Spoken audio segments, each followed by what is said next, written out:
Gumulantang sa buong sansinukob ang pinaka-eskandalosong revelasyon na yayanig sa bawat hibla ng ating kasaysayan at tila isang tsunami na tatangay sa buong Malacanang ngayong gabi. Sa isang hindi inaasahang kaganapan na tila kidlat na tumama sa gitna ng katahimikan, kumakalat na ang balitang si Pangulong Bongbong Marcos ay tuluyan na raw dinakip sa isang selyadong operasyon ng mga otoridad na pilit na ibinaon sa dilim ng gabi. Ayon sa ating mga espiyang nakatago sa bawat madilim na kanto, huling-huli sa kamera ang panginginig ng mga security detail habang ang mga itim na sasakyan ay nagkakaripas ng takbo upang isakatuparan ng isang utos na magpapabagsak sa trono ng kasalukuyang administrasyon sa harap ng nagbabagang krisis. Hindi makapaniwala ang buong mundo sa nakakangilong eksenang ito kung saan ang bawat pasilyo ng kapangyarihan ay nababalot ngayon ng matinding sindak dahil sa grabeng pasabog na magpapabagsak sa lahat ng ating pinaniniwalaan. Ayon sa mga saksing nasa loob mismo ng mga selyadong opisina, tila tumigil ang pag-ikot ng mundo nang lumantad ang mga dokumentong selyado ng ginto at bakal na nagpapatunay sa mga lihim na transaksyong nagpabagsak sa tiwala ng sambayanan sa loob ng maraming dekada. Ang bawat sulok ng politika ay tila naglalaway sa takot dahil salamat na hindi na kailanman mabubura ng anumang yaman habang ang katotohanan ay unti-unti nang kumakawala sa tanikala ng kasinungalingan sa gitna ng nag-aapoy na balitang ito. Ito na nga ba ang huling kabanata ng isang matikas na paghahari o ito ay simula lamang ng isang madugong labanan sa kapangyarihan kung saan wala ng sino mang itatangi sa lupit ng tadhana at ng batas na walang kinikil kayo noong July, hindi. Kasi ito talaga yung trabaho ni Remulla para hindi na makatakbo si Sara Duterte. Kaya target Sara. Okay? Ang gagawin nila mga palangga, okay? Sabi ko nga sa inyo, mamadaliin nila. Na halongkatin, tignan mo, unang segundo pa lang, unang salbo pa lang ng kanyang panunungkulan o pag-appoint sa kanya. Ano? Hahalongkatin ang lahat ng pwedeng halongkatin. Ang punto naman natin dito, okay? Good luck kung may mahalongkat siya. Walang problema yon. Okay, nahalongkatin niya dahil trabaho yan ng ombudsman. Okay, di ba? Serrano Ochi. Okay? Helen. So ngayon, ang eksena nila ngayon, halongkatin, kung wala silang makita, tatamnan nila ng tanim kaso. Fabricated crime. Fabricated cases laban kay Inday Sara katulad ng ginawa nila sa akin at kay Harry. Imagine nyo, balikan ko lang ng konti, yung ginawa nila sa akin. Ako, ordinaryong tao. Ordinaryong citizen. Nag-expose lamang ng kadyutahan kapag nanakaw, kasmaglingan, kidnapping ni Marcos Jr. at ni Lisa Tanas. Diba? Pero anong ginawa? Diba, sa tulong ni Lisa Tanas, nandyan nagsanipweta si Taberna, si Zaldico, yung designer, Quinones, na nag-file ng kaso laban sa akin dyan sa Pilipinas gamit ang fabricated address na inutos ni Lisa Tanas para pahirapan si Maharlika, para hindi makatapak ng Pilipinas si Maharlika. Or actually, nalaman ko yan. Hindi nila yan sinabi publicly. Ayun kay Taberna, yes, sinabi niya. Pero yung ibang mga kaso, katulad ni Saldi, kung hindi yan sinabi, na para pagdating ko sa Pilipinas, aarestuhin ako, ikukulong ako, torturein ako, o kung ano man, or patayin nila ako. Maharlika lang to. Ordinaryong tao katulad mo. Eh, paano pa si Inday Sara? Na kahit saan ka umikot ngayon, sa buong bansa, sa buong mundo, kung sino ang pinakamalakas na pambato para sa presidente ay si Vice President Sara Duterte. Wala nang iba. At kahit mag-eleksyon tayo ngayon, wala nang iba. Yan ang mission ni Boying Remulla. Target bonjing. Dahil 'di ba ang trabaho ng ombudsman ay what? Mag-imbestiga sa mga katiwalian ng mga politiko. Pero hindi nila tututukan ang mga kaalyado nila, ang tututukan nila si Sara lang at ang mga magkakapatid at ang mga magkakaalyado. So yan, kaya yung investigation ngayon dyan sa Blue Ribbon, na yun nga, sinuspend na nila, it's sad to say, ayaw natin maging pessimistic, pero wala talaga mangyayari dyan. Di ba, magpalit-palit man tayo hanggat nandyan si Bangag. Okay, at now si Remulla, 70 years, I believe yung kanyang panunungkulan dyan, pinwesto sa dyan. Para kapag wala na si Bangag, okay? Pag wala na si Bangag bilang presidente, kasi pag wala na siya sa presidency, wala na siyang immunity, di ba? Sa mga kaso-kaso. So ngayon, nandyan ngayon si Remulla to protect the addictus Bangag Bangag Marcos. Yan ang katotohanan na hindi, well, alam ko nakikinig kayo, na sinabi ko na sa inyo, bago pa nagbalita na si Remulla ay ipapalit sa DOJ, sinabi ko na sa inyo yan. Hindi dahil may bolang kristal ako, kundi may nagmamalasakit sa atin, sa inyong lahat. Diyan sa Kongreso, na ito ang plano ni Tambaluslos, ni Martin Romualdez, na kabrad niya, ni Lisa Tanas, ni Bangag Jr. Okay? Kasi, kung matino talaga, well, wala kasing matino no? Kung pwede ko lang, if I have the power, the money, okay? Iimbestigahan ko ang involvement, not really imbestigahan May mga taong poprotektahan natin ang kanilang buhay na maglalabas ng koneksyon ni Remulla sa Okada. Meron din yan. Okay? Iimbestigahan natin lahat. Okay? Halongkatin natin din itong ginawa ni Remulla na pag-absuelto ng gobyernong Bangag sa kanyang anak noong 2022 ay nahulihan ng kush mula sa San Diego. Pipigain natin. Okay? Si Torre. Pipigain natin sila Kanilaw. Lahat, pipigain natin yung mga yan. Pipit-pitin natin ang kanilang mga itlog para paaminin na ang may kinalaman sa kidnapping kay Pangulong Duterte ay sino? What? Ang mga Marcos, ang mga Remulla na nagsabwat-sabwatan sila. Mga kababayan, kung mayroon akong power, money and power, mga kababayan, pipit-pitin ko ang itlog lahat ng Department of Justice kung saan nung kinidnap nila si distressed mother, yung anak ni distressed mother, well, pinilit nila pati si distressed mother, si Sheena sa Turkey, yung dalawang anak niyang minor de edad, kinasabwat ni Lisa Marcos sa Tanas, ni Bangag Jr., ang Department of Justice, ang DFA, si Teddy Boy Locsin Jr. at si Maria Lourdes Barcelon, ayan, paulit-ulit natin sinasabi yan, ang Embahada ng Pilipinas sa Turkey, sabwat ang DOJ yan. So wala talagang patutunguhan na ang bayan natin. So kung hindi kayo kikilos, mga kababayan, na mapatalsik sa ngalan ng boses ninyo ang bangag na administration, then baka hindi natin maupo si Inday Sara sa 2028. Dahil bago mag-2028 ay sisiguraduhin ni Marcos Jr., ni Lisa Tanas, ni Boying Remulla, ni Tambaluslos na fraternity brother niya na ma-disqualified si Inday Sara perpetually. Not only that, isasama si Pulong, isasama si Baste para burahin ang mga Duterte. Yun lang yun. Yun lang, mga kababayan.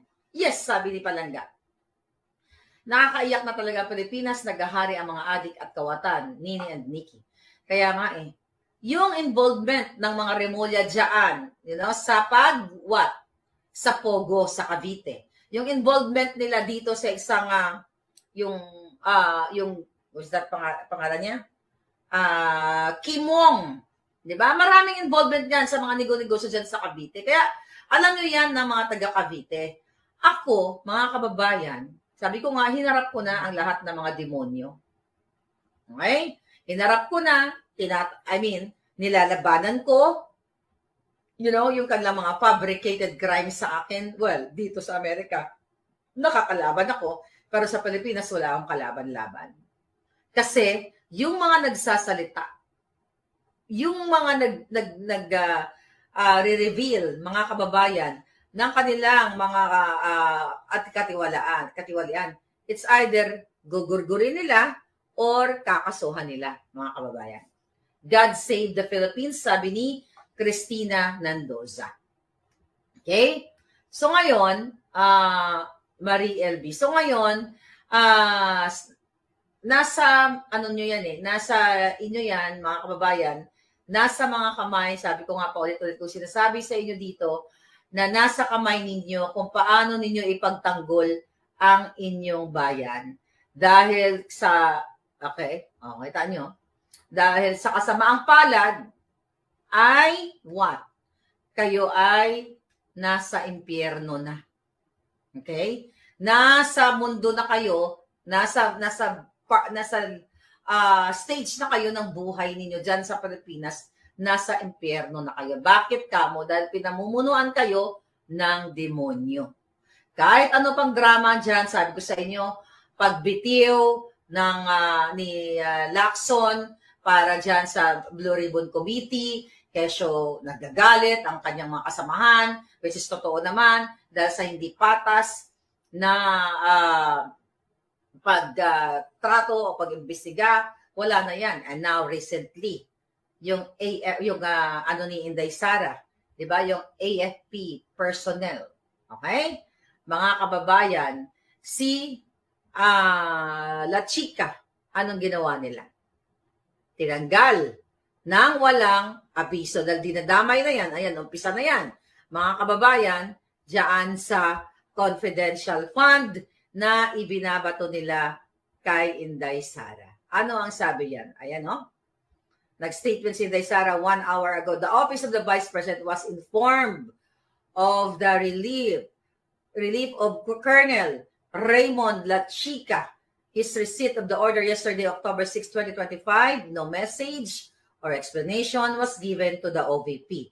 The OVP expressed its sincere gratitude for the outstanding contribution made by Colonel La Chica to our institution. So ngayon, mga kababayan, iniisa-isa na. Well, actually, hindi lang nga iniisa-isa. Pangulong Duterte. Di ba? Nakakulong. So anong gagawin natin ngayon? Yang si Kiko Barzaga, isusunod na yan, mga palangga. Lahat ng magsasalita ay gugurgurin nila. Gugurgurin nila sa pwesto o pwedeng literal na gugurgurin nila. Ayan, tignan mo, The Armed Forces, the AFP on Tuesday confirmed that Colonel La Chica has been relieved from his position as commander of the AFP Security and Protection Group, ASPG, following his alleged involvement in the ongoing controversy surrounding the Office of the Vice President Confidential Funds. Pero si Romualdez, nakakalaya pa rin. Nakakagamit pa rin ng mga helicopter, nakakagamit pa rin ng pera ng bayan. Si Zaldico, kunyari inahanap pa, at nakikita nyo, unti-unti nilang pinapatay yung issue kay Zaldico. Unti-unti nilang pinapatay ang issue kay Romualdez. Pinapatay nga nila. Actually, unti-unti, abrupt ang ginagawa nila na pagpigil dyan sa investigation. Sabi ni LDC na impeachment ang kailangan dyan kay Boying. No, kamatayan ang kailangan kay Boying. Remember, pag yan ay hinagupit at pumirma na ang isang bulate, tapos na yan.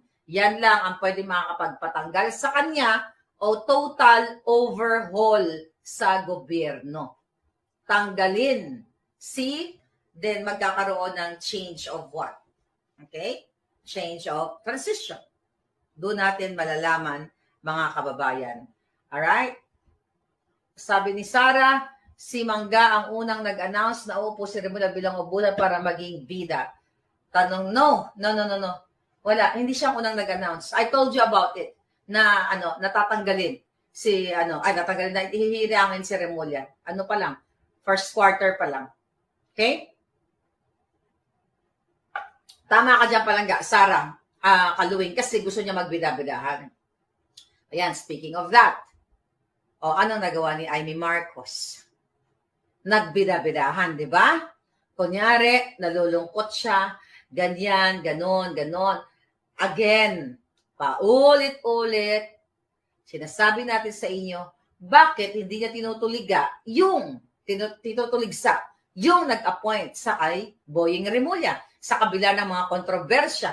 At kung naniniwala si Amy Marcos na si Remulla ay parte ng kidnapping na ginawa kay Pangulong Duterte, bakit hindi nga niya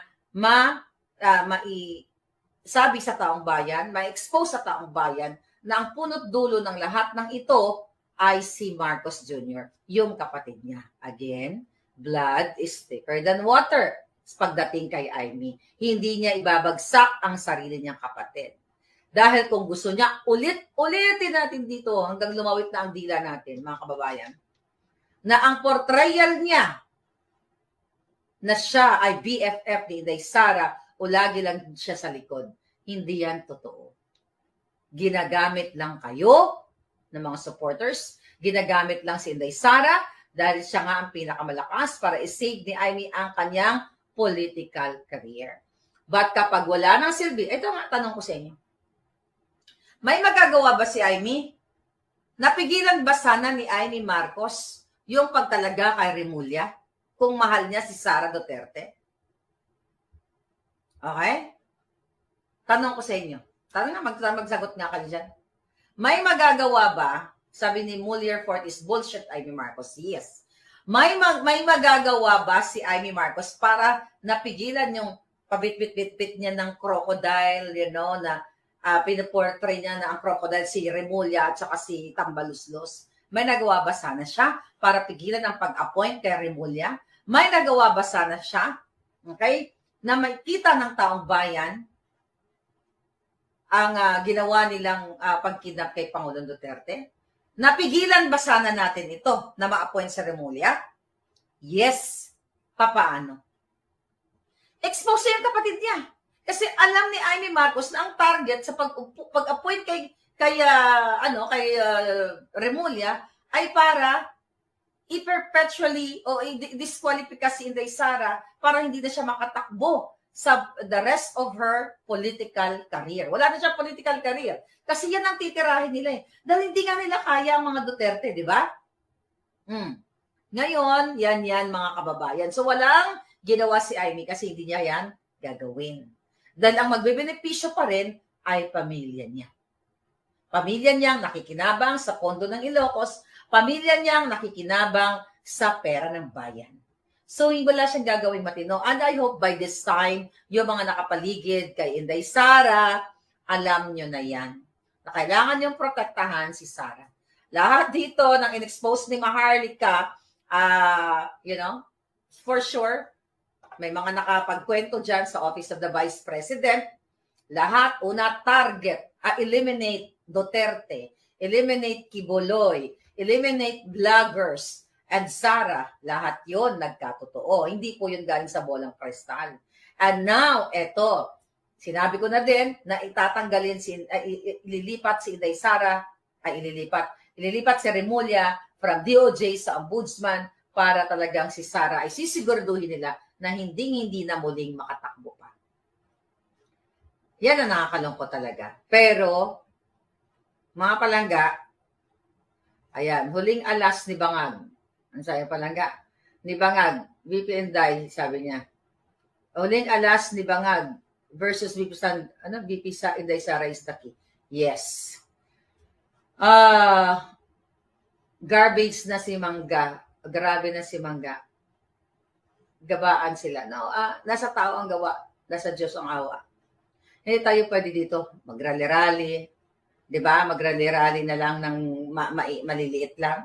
Hindi natin makuha dito. Pero kung ilalabas ni Amy Marcos, yan ang hamon nyo kay Amy Marcos. Kung talagang kamo nalulungkot ka na si Remulla na ang naging ombudsman, okay, bakit hindi niya ilaglag ang kapatid niyang adik?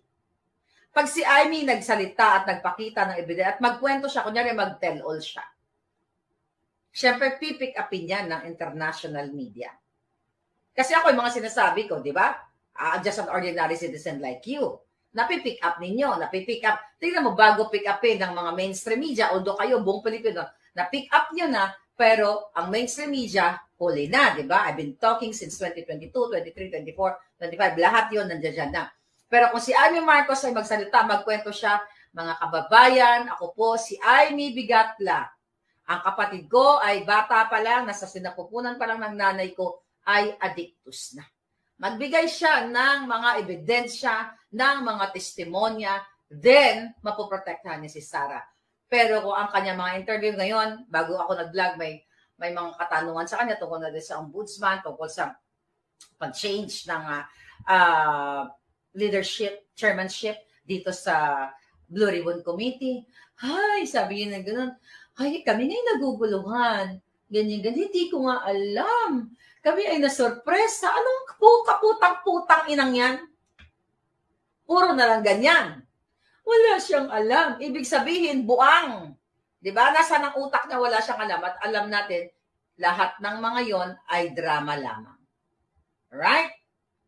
So, bago kayo maniwala, kayong mga palangga ko na sinusuportahan si Pangulong Duterte at saka si Inday Sara, bago kayo magpauto sa mga double agent at sa mga alpotera, mga palangga, siguraduhin ninyo, okay? Bago kayo magpaniwala, huwag kayong maniwala dahil walang gagawin talagang matino yan si Amy Marcos. Puro optics lang. Hindi pa ba kayo nagigising? Optics lang. Ang una niyang optics na pumunta siya sa GIL, Jesus is Lord Fellowship. Na nagsalita siya, Panginoon, ipuin niyo po ang mga demonyong nakapaligid sa kapatid ko. Meron siyang optics na siya ang tamang Marcos. Meron siyang optics na kadiliman, something, kadyutang Jilinas. Ako, mga kababayan, ano ba gagawin ni Maharlika? Lahat inilagay na natin sa inyo. Ang kapalit, ang hindi ko pakauwi sa Pilipinas, dala ko'y gugurgurin ng bangag. Ang kapalit, ang 4 na kaso dito sa Amerika na final ng bangag administration sa utos nila sa kanilang mga kasamang pagnanakaw. Kayo, nga na lang. It's your life. Kayong nagmamahal kay Inday Sara, nangak-ngak-ngak-ngak, kayong mga nakinabang kay Pangulong Duterte, kayong mga gabinete ni Pangulong Duterte dati, ngayon si Remulla na, baka isa-isahin na kayo kung hindi kayo kikilos. At least ako, yung pwede lang nila ikaso sa akin, civil case. Kahit kasuhan ako ng 1 milyong defamatory cases dito sa Amerika, hindi ako makukulong at lalabanan ko sila. Kasi civil case na yan. Kayo dyan, kriminal, di ba? Pagnanakaw, plunder, graft and corruption. At pupuruhan kayo. Sabi ni Vance Vlog, lilipat na lang daw siya ng Pluto. Pwede naman daw ikuwaran to at ma-impeach si Remulla. Yes! Yan ang pwede. Ma-impeach o mamatay, mga kababayan. Di pagapangin na yung bulate para pumirma sa kanya. Aasa na lang ba tayo palangga? Kailan natin yan? Di ba? Bago look forward na siya ay mategi, boom na. Pumirma na yung bulate. Kasi, sabi ko nga, first few seconds na siya ay tinalagang ombudsman, ang sinabi kaagad, mga kababayan, hahalongkatin ang issue patungkol kay Sara Duterte. Ako, lahat ng boses ko dito, inilabas ko na. Hindi nyo kakayanin. Kung kayo ay naging